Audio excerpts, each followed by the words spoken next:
तेल खरीदने की हमारे जो नए आका हैं उन्होंने इजाजत दे दी और ये सिर्फ 30 दिन की ये मोहलत दी गई है। इस मोहलत का हम क्या करें? इस मोहलत को हम ओढ़ें, पहने या खाएं या बिछाएं, क्या करें? देखिए, वो 30 दिन उन्होंने इसलिए कहा है क्योंकि अब प्रेसिडेंट ट्रंप ये बोल रहे हैं कि ये जो लड़ाई है ये 4 या 5 हफ्ते चलेगी। हम क्यों एकदम एक गुलामी के उस पे है? शर्मनाक बात है कि हम इस तरीके से गुलाम दिख रहे हैं अमेरिका के। इनकी हिम्मत देखिए, भारत की धरती पर आकर ये धमकी भरे लगभग शब्द हैं जो इस्तेमाल किए जा रहे हैं। इस पूरे जो जंगी माहौल है इसमें भारत कहाँ खड़ा हुआ है? पर ऐसा कुछ नहीं है कि ईरान हमारे साथ ताल्लुकात नहीं चाहता है। दिक्कत यह है कि हम ईरान के पास नहीं जाना चाहते क्योंकि हम जुड़ गए हैं एकदम। हमारी पूरी आज फॉरेन पॉलिसी मैं कह सकता हूँ 100% फॉरेन पॉलिसी अब जो है अमेरिका और इजराइल के साथ है। कि देखिए यहाँ तो एक इतने बड़े देश के नेता इसे विजिट कर रहे हैं, उनका दौरा चल रहा है, तो हमला तो हो नहीं सकता और उसी दौरान उस कवर को इस्तेमाल करके हमला कर दिया। प्रधानमंत्री मोदी इजराइल गए थे, ये मैं समझता हूँ कि ये अमेरिका की सोच थी। 25 फरवरी को हमारे प्रधानमंत्री गए, 22 फरवरी को अपनी किनेसेट में जो नेतन्याहू है उन्होंने बात कर दी हेक्सागन ऑफ अलायंस। समझ चुका है इजराइल की पूरी जो गजा की जंग हुई, जंग क्या हुई, जो नरसंहार हुआ जिसमें हजारों लोगों की हत्या की गई, उसमें पब्लिक ओपिनियन बिल्कुल खिलाफ हो चुका है इजराइल के। लेकिन जो भारत है वो फंस गया है इस चक्कर में। नरेंद्र मोदी जी के जरिए पूरी दुनिया को ये बताना चाहता है इजराइल कि देखिए 140 करोड़ लोग मेरे साथ हैं इस पूरी जंग में, वो मुझे सपोर्ट कर रहे हैं। आज जो है इस तरीके से जुड़ जाना अमेरिका के साथ, ये मुझे बिल्कुल समझ में नहीं आता। इससे हमारा कोई फायदा नहीं होने वाला क्योंकि अमेरिका किसी का दोस्त नहीं है। अमेरिका के लिए एक बहुत बुरा संकट का टाइम मैं देखता हूँ इन टर्म्स ऑफ जियोपॉलिटिक्स। और हिंदुस्तान का तो मैं अफसोस इस बात का है कि हमारे पास ऑप्शंस हैं, मल्टीपोलर वर्ल्ड है। हम इस साल ब्रिक्स की प्रेसिडेंसी है हमारे पास, उसके बावजूद हम क्यों तय कर रहे हैं कि हमें अमेरिका के साथ। कि क्या नरेंद्र मोदी पूरे तरीके से अमेरिका के आगे नतमस्तक हो गए हैं? क्या अमेरिका ही अब डिक्टेट कर रहा है कि इंडिया क्या करेगा? ये कैसा विश्वगुरु है जो लगातार खामोश रहता है पूरी दुनिया में, चाहे कितना भी संकट आ जाए? ईरान के संकट पर एक शब्द नहीं निकल रहा है। विदेश सचिव से जाकर उनकी एक डायरी में वहां एक सिग्नेचर करा लिए हैं कि हाँ, हमें भी इस बात का दुख है कि आयतुल्लाह अली खामनेई की हत्या कर दी आपने। लेकिन उसके बाद से देखिए अभी भी हमारे ही यानी जो भारत का ही जो महासागर है, हिंद महासागर, वहां पर नाइंसाफी हुई। 100 जो है नेवल ऑफिसर्स की हत्या कर दी ईरान के, तब भी हम कुछ नहीं कह रहे हैं। अब नई बात सामने आई है जो बहुत ही चौंकाने वाली है। वो खबर ये है कि रूस से तेल खरीदने की हमारे जो नए आका हैं उन्होंने इजाजत दे दी। बहुत बहुत शुक्रिया आपका डोनाल्ड ट्रंप जी, बहुत बहुत शुक्रिया, आपने हमारी जान बचा ली कि हमको तेल खरीदने की आपने इजाजत दे दी। लेकिन कहा यह है कि पहले जहाज में जो तेल लोड हो चुका है वही बेचा जा सकता है रूस के जरिए और ये सिर्फ 30 दिन की ये मोहलत दी गई है। इस मोहलत का हम क्या करें? इस मोहलत को हम ओढ़ें, पहने या खाएं या बिछाएं, क्या करें? जाहिर है ऑपोजिशन पूरे तरीके से डोनाल्ड ट्रंप के इस पूरे कदम का और भारत को इस तरह से नतमस्तक हो जाने को लेकर निंदा कर रहा है। राहुल गांधी कह रहे हैं कि पूरे तरीके से कॉम्प्रोमाइज प्राइम मिनिस्टर है। लेकिन इस सब के अलावा, ये ऑप्टिक्स के अलावा इसके क्या मायने हैं? क्या इसको एक तरह से हम अपनी फॉरेन पॉलिसी के हिसाब से मान लें कि हम सरेंडर कर चुके हैं? इन तमाम मुद्दों को समझने के लिए मेरे साथ बेहद खास मेहमान प्रवीण साहनी जी मौजूद हैं। प्रवीण साहनी देश के जाने माने सिक्योरिटी एक्सपर्ट हैं, फोर्स मैगजीन के एडिटर हैं। लगातार वीडियोज के जरिए, उनके चैनल के वीडियोज के जरिए आप देख रहे हैं ईरान जो संकट है उस पर उनका टेक, उनका एनालिसिस। सबसे पहले तो प्रवीण जी ये बताइए कि इस रहमो करम का शुक्रिया तो हमें अदा करना चाहिए डोनाल्ड ट्रंप जी को। देखिए, बहुत ही शर्मनाक बात है कि उनके कॉमर्स सेक्रेटरी इस तरीके से कहते हैं कि हम आपको 30 दिन का जो है मोहलत देते हैं, आप जाके रशिया से 30 दिन के लिए तेल खरीद सकते हैं। देखिए, वो 30 दिन उन्होंने इसलिए कहा है क्योंकि अब प्रेसिडेंट ट्रंप ये बोल रहे हैं कि ये जो लड़ाई है ये 4 या 5 हफ्ते चलेगी। तो 4 हफ्ते का मतलब हो गया 30 दिन। तो अगर ये और चलती रहेगी तो फिर हमको उनसे और मोहलत मांगनी पड़ेगी। और देखिए, ये कोई ये बात सामने आ गई है, पर इससे हमें इतना हैरान नहीं होना चाहिए। और उसका कारण ये है कि इस साल का जो बजट आया था, ये अपना देश का बजट आया था, उसके अंदर जो छबहार पोर्ट है वहां पर कोई भी उसके लिए बजट के लिए एलोकेशन नहीं किया गया था। तो इसके ऊपर कुछ ईरान ने टिप्पणी भी करी थी। अब देखिए, ये जो छबहार पोर्ट है जो हम बोलते रहते हैं, हमारे लिए ये international north south transport corridor है, ये बहुत ही इंपॉर्टेंट है। और इसके ऊपर हमने ईरान के साथ 10 साल का कॉन्ट्रैक्ट किया था जो हमने साइन किया था मार्च 2024 में। और हिंदुस्तान ने इस कॉन्ट्रैक्ट पे 3050 मिलियन डॉलर दिए थे, जिसमें 150 मिलियन डॉलर दिए गए थे कि पोर्ट का जो इक्विपमेंट है उसको खरीदा जाए और 2050 मिलियन डॉलर दिए गए थे कि जो वो पोर्ट है उसका आप इंफ्रास्ट्रक्चर बनाइए। अब हम चुपचाप बैठ गए हैं क्योंकि अब अमेरिका ने हमें कह दिया है आप यहां से इसका इस्तेमाल मत करो, ईरान से आप तेल नहीं ले सकते। और यही कारण है कि जब प्रधानमंत्री गए थे 24 फरवरी को इजराइल, तो इज़राइल में जो उन्होंने बात करी थी उनके प्रधानमंत्री नेतन्याहू से, तो वो थी कि किस तरीके से हम जो है हाँ जी। India, middle east, Europe economic corridor को हम कैसे रिवाइव कर सके। कहने का मतलब ये है, जी। 140 करोड़ लोगों का मुल्क है, हमारे पास आज ऑप्शंस हैं। अमेरिका दुनिया की सबसे बड़ी ताकत नहीं रहा है, और भी ताकतें हैं, मल्टीपोलर वर्ल्ड है। हम बिल्कुल। क्यों एकदम एक गुलामी के उसपे हैं? शर्मनाक बात है कि हम इस तरीके से गुलाम दिख रहे हैं अमेरिका के आगे। और बात सुन लीजिए, जी, जी। ये जो इनके डिप्टी सेक्रेटरी स्टेट आए हुए हैं इस समय, क्रिस्टर लैंडो, ये अभी रासियाना डायलॉग में थे, और वहां हम्म, उन्होंने साफ एक टूक बोला है कि ये जो ट्रेड डील हो रही है हिंदुस्तान और अमेरिका के बीच में, ये बहुत ही जरूरी है। और उन्होंने बताया कि ये ट्रेड डील ठीक चल रही है, क्योंकि ये ट्रेड डील जो है ये बेसिस बनेगा हमारे रिश्ते का।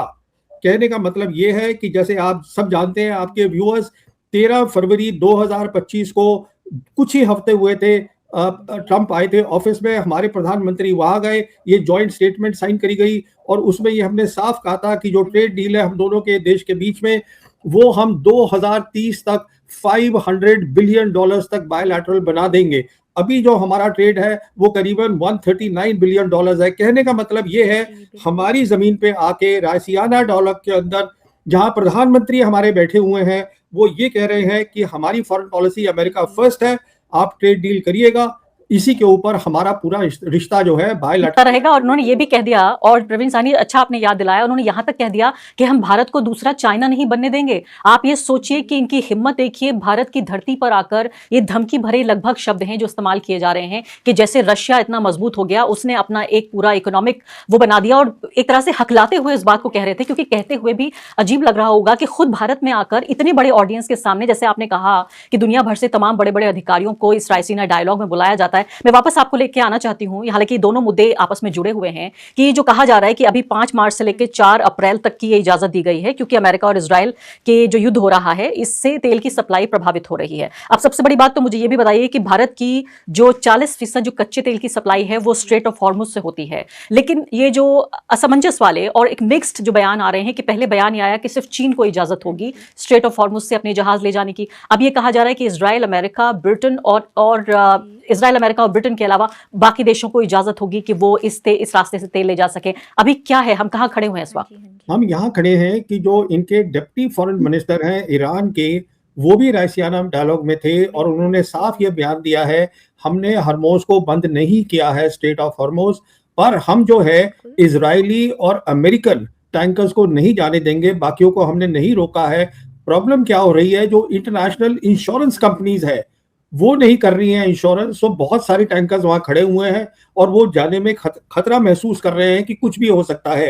तो अब हिंदुस्तान की जो फॉरेन पॉलिसी है वो एकदम अमेरिका के साथ जुड़ गई है, ये तो सबको दिख ही रहा है। अब ये जो सारी बात होती थी, जयशंकर बार बार हर प्लेटफॉर्म से बोल रहे हैं कि हमारी न्यूट्रल फॉरेन पॉलिसी है, हम जो है वो स्ट्रेटेजिक ऑटोनॉमी है, ऐसा कुछ भी नहीं है, सब दिख रहा है, वो हमें आके धमका देते हैं। तो कहने का मतलब ये है कि हम जो है, हमें बता दिया, हमको अमेरिका ने कहा है कि देखिए आप अभी रशिया से ले लीजिए, रशिया हमारा टाइम टेस्टेड दोस्त है, रशिया को कोई प्रॉब्लम नहीं है हमको देने में। तो जहां तक स्ट्रेट ऑफ हरमोज का ताल्लुक है, सीधी सी बात यह है कि इतना खतरा लोगों को लग रहा है, एक डर बैठ गया है, माहौल है इजराइल का, इजराइल के ड्रोन्स का, इजराइल की मिसाइल्स का, कि हमारे टैंकर्स का नुकसान हो सकता है, इसलिए वहां पर कोई नहीं जा रहा है।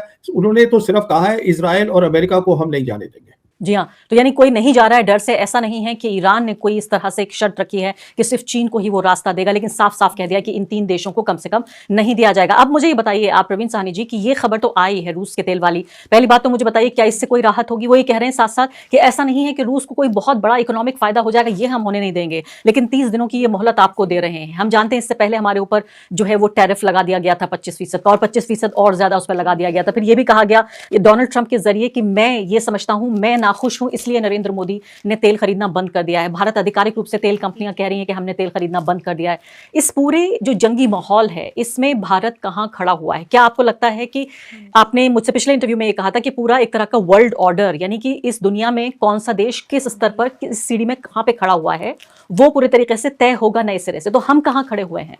देखिए, जहां तक मिडिल ईस्ट का ताल्लुक है, हमारा वहां बहुत इन्फ्लुएंस था, जिसको मैं बोलता हूं जियोपॉलिटिकल रेलेवेंस।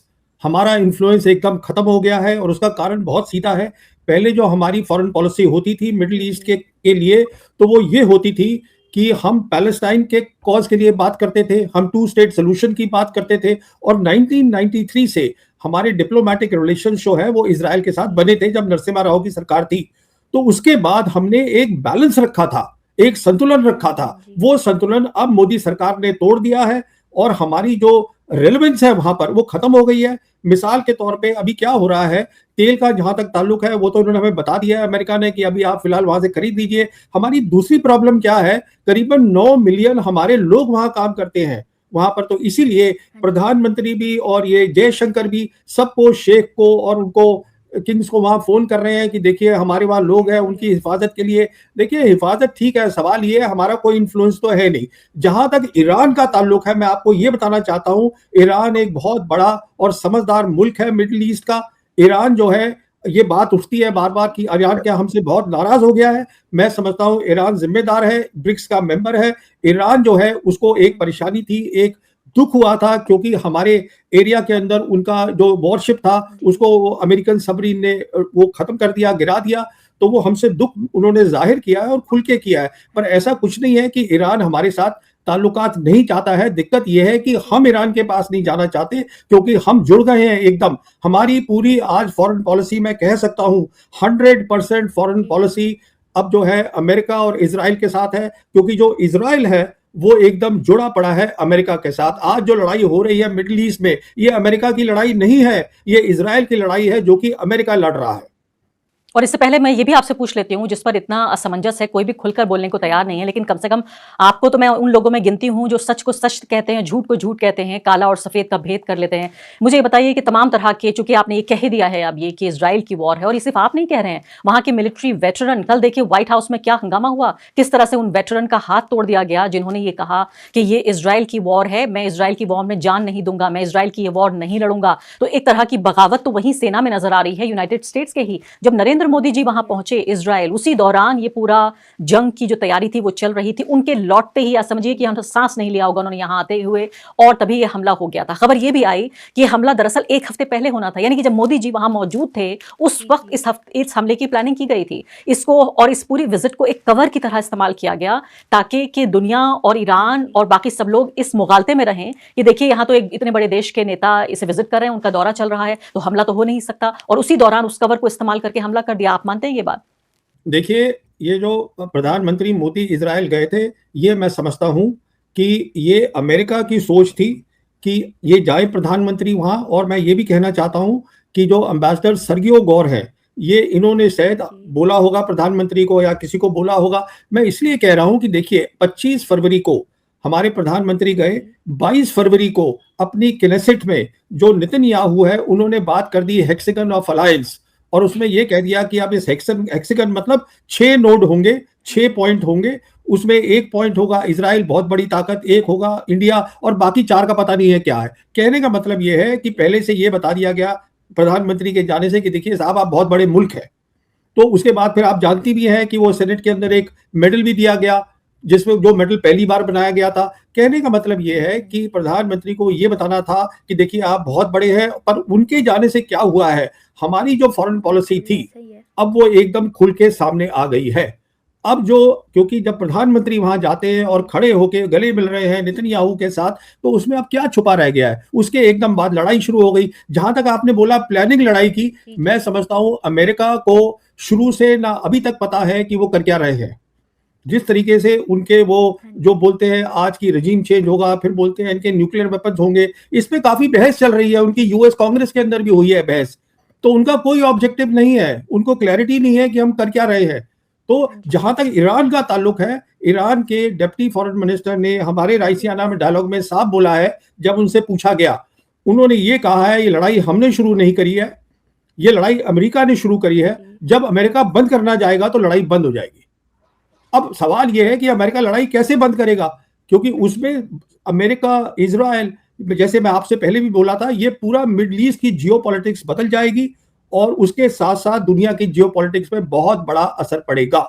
तो अमेरिका के लिए एक बहुत बुरा संकट का टाइम मैं देखता हूं इन टर्म्स ऑफ जियोपॉलिटिक्स। और हिंदुस्तान का तो मैं अफसोस इस बात का है कि हमारे पास ऑप्शंस हैं, मल्टीपोलर वर्ल्ड है, हम इस साल ब्रिक्स की प्रेसिडेंसी है हमारे पास, उसके बावजूद हम क्यों तय कर रहे हैं कि हमें अमेरिका के साथ ही खड़ा होना है? अमेरिका ठीक है, इंपॉर्टेंट कंट्री है, मैं ये नहीं कहता हूं, पर जो हमारा संतुलन था हम उसको क्यों संतुलन को खो रहे हैं? पूरे तरीके से, और मैं बहुत बड़ी फैन नहीं हूं टकर कार्लसन की, लेकिन